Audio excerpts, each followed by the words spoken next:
Hey, hey, you already know what's cooking. Delicious oxtail, pumpkin potato mash, creamy with a surprising twist. Let's start by cleaning our oxtail, washing it, and get it ready for seasoning. After removing all the unwanted fat, I realize say I buy 3 pound of oxtail and get 1 pound of fat.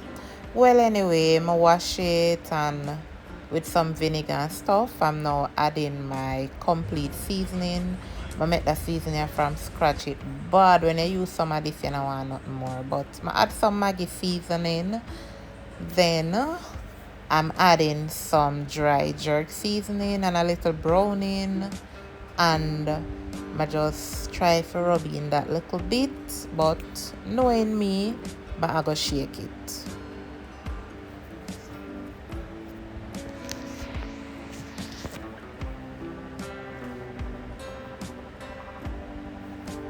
And that's it. Look on it. Look like it can eat now. Don't like it cook already. Yeah, when you shake your meat like that, everything go in. So I'm gonna make this marinade for probably 2 hours so then I start frying it. I tell you say that I'll bust some serious liquor for me, you know.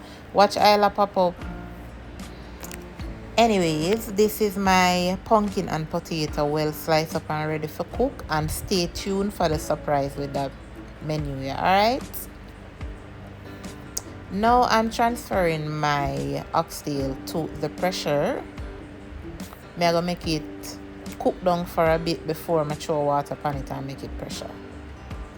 So after cooking for about 10 minutes, this is what it look like.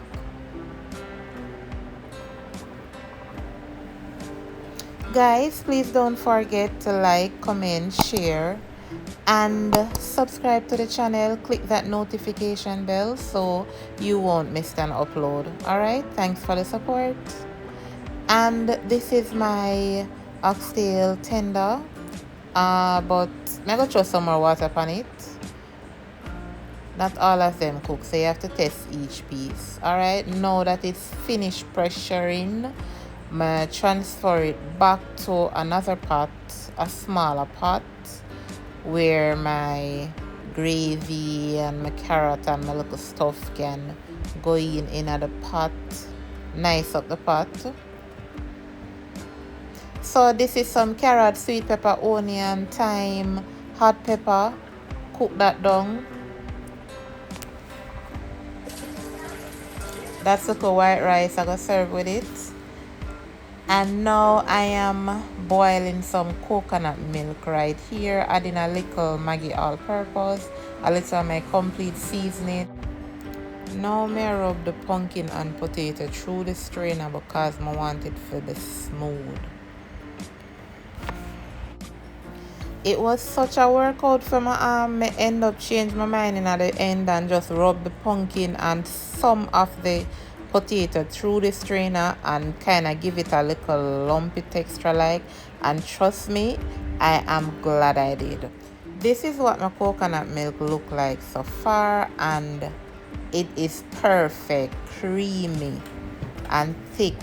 So now I scrape it out on my pumpkin potato mixture and just mix it in. Add like a parsley flakes. Guys, trust me, on a need for try this.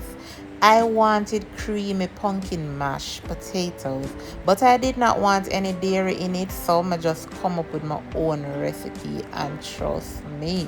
What I call this? I call this pompato.